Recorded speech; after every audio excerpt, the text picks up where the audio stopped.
আসসালামু আলাইকুম ওয়া রাহমাতুল্লাহি ওয়া বারাকাতুহু। আলহামদুলিল্লাহ ওয়াসসালাতু ওয়াসসালামু আলা রাসূলিল্লাহ বা'দ। সুপ্রিয় দর্শক শ্রোতা ভাই বোন, সালাতুল হাজত কি এবং কিভাবে সালাতুল হাজত আদায় করতে হয়, আজ আমরা সে বিষয়ে জানার চেষ্টা করব ইনশাআল্লাহ তাআলা। হাজত মানে হলো প্রয়োজন, সালাতুল হাজত মানে হলো প্রয়োজনের সালাত।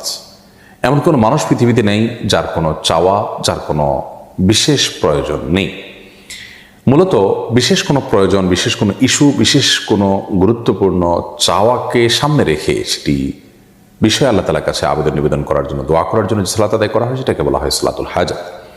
সালাতুল হাজত এই নামে, এই শব্দে আলাদা করে কোনো সালাতের কথা হাদিসে সেভাবে বর্ণিত না হলেও মৌলিকভাবে সালাতুল হাজত বা বিশেষ প্রয়োজনের প্রেক্ষিতে সালাত আদায় করা এই বিষয়টি প্রমাণিত। আপনার কোনো বিশেষ চাওয়া আছে, বিশেষ কোনো নিবেদন আছে, আবেদন আছে আল্লাহ তাআলার কাছে, বিশেষ কোনো প্রয়োজন আছে যেটি পূরণ হওয়া দরকার, এটি পূরণ হওয়ার জন্য আপনি বিশেষভাবে সালাত আদায় করবেন, এটি প্রমাণিত। কোরআন কারীমে আল্লাহ তাআলা বলেছেন ওয়াস্তাঈনু বিস-সাবরি ওয়াস-সালাহ, তোমরা সবর এবং সালাতের মাধ্যমে আল্লাহ তাআলার কাছে সাহায্য প্রার্থনা করো। যে কোনো ইস্যুতে সাহায্য প্রার্থনা করার ব্যাপার থাকতে পারে, সেখানে আমরা সালাত আদায় করে সাহায্য প্রার্থনা করব, এটাই হলো প্রয়োজনের মুহূর্তের সালাত।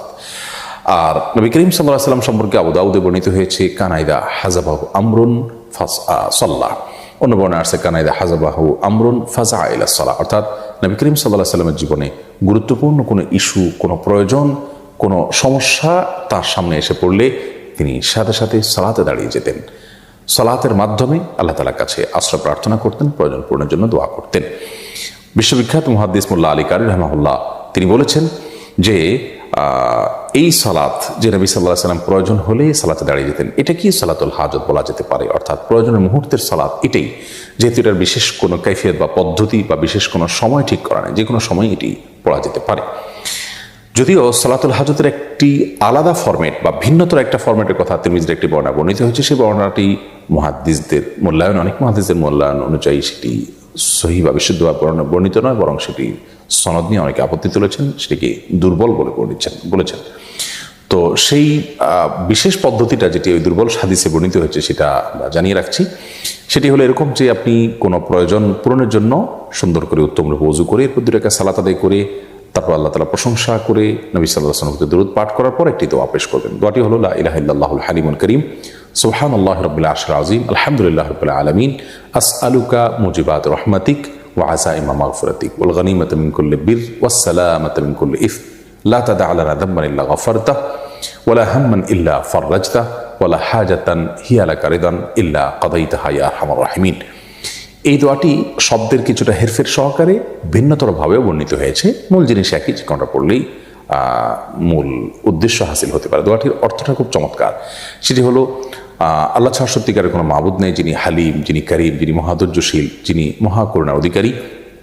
সুবহানাল্লাহি রাব্বিল আরশিল আযীম, ওই আল্লাহর পবিত্রতা বর্ণনা করছি, পবিত্রতা জ্ঞাপন করছি, যিনি মহান আরশের রব এবং পালনকর্তা। প্রশংসা করছি ওই আল্লাহর, যিনি সকল জগৎসমূহের পালনকর্তা। আসআলুকা মুজিবাত রাহমাতিক, হে আল্লাহ আপনার কাছে আমি চাই এমন জিনিস, এমন আমল, এমন দোয়া যা আপনার রহমতকে আবশ্যক করে দিবে আমার জন্য, এবং আপনার ক্ষমা লাভের যে উপকরণ আছে সেটি আপনার কাছে আমি চাই, এবং ওয়াল গনিমাতা মিন কুল্লি বির, সকল ভালো কাজ করার সৌভাগ্য আমি যেন পাই সেটি চাই, ওয়াস সালামাতা মিন কুল্লি ইথম, সকল পাপ থেকে নিরাপত্তা যেন আমি লাভ করতে পারি, নিরাপদ যেন থাকতে পারি সেটা আমি আপনার কাছে চাই।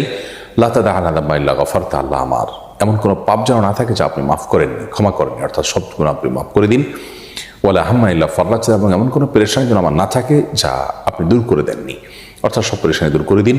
এবং আমার এমন কোনো প্রয়োজন যেন না থাকে যে প্রয়োজনটা পূর্ণ হওয়ার মাঝে আমার কল্যাণ নিহিত আছে, এবং যাতে আপনার সন্তুষ্টি আছে সেই প্রয়োজন যেন অবশ্যই আপনি পূরণ করে দিন। তো দোয়াটির অর্থ বেশ চমৎকার। এমনিতেও আমরা সাধারণভাবে দোয়াটি পাঠ করতে পারি। আর খোলাসা কথা হলো, কোনো বিশেষ প্রয়োজনে, কোনো ইস্যুতে আপনি ওযু করে 2 রাকাত সালাত আদায় করলেন, এটি সালাতুল হাজত হিসেবে গণ্য হবে। আল্লাহর কাছে আপনি মন খুলে দোয়া করবেন, নিবেদন করবেন, ইনশাআল্লাহ বিদিনিল্লাহ যে কোনো প্রয়োজন আল্লাহ তাআলা আপনার পূরণ করবেন। এটি যে কোনো সময় হতে পারে।